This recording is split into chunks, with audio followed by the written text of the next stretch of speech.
Lijep pozdrav s naše strane, mi smo Solo i DJ Don Deluxe. Šta hoćemo? Hoćemo vas pozvati 27.4. u A koga imamo te večeri u organizaciji Cro 2 eventa? Imamo Mladen Grdovića, imamo Mate Bulića koji neće doći solo, nego će doći naoružan sam do zuba, harmonike, gajbe, truba. Onda imamo još Slavonske Lone, imamo Klape, A i None i imamo Ivan de Jacques de Ivan koji će nam naravno dignut adrenalin. Da ne zaboravimo, 27.4. u Karl Benz Areni.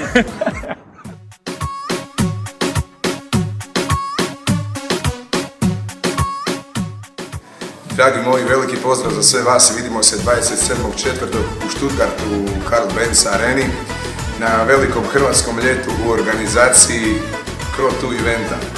Ja vas ovim putem sve pozivam i vidimo se tamo. Veliki pozdrav.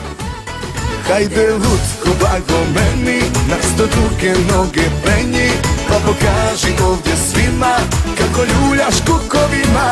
Hajde lutko samo ljuljaj, kao lud sam pa se čuvaj, vidiš da se lako palim, dižeš mi adrenalin, adrenalin. Za našu dijasporu! Dragi moji narode, ja sam Mate Bulić. Sve vas pozivam 27.4.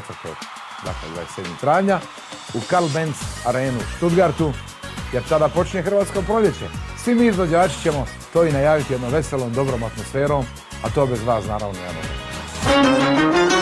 Naoružan sam do zuba, harmonika, gajde, truba, od tvoj prozor s pjesmom dolazi,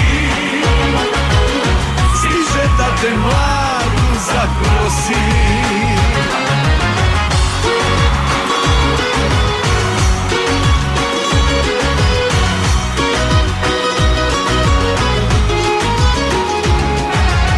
Ja sam Darko Ergotić iz Slavonskih Lola. Pozivam vas 27.4.2013. godine da dođete u Karl Benz Arenu na hrvatsko ljeto u Stuttgartu. Garavušu, u sokaku mom.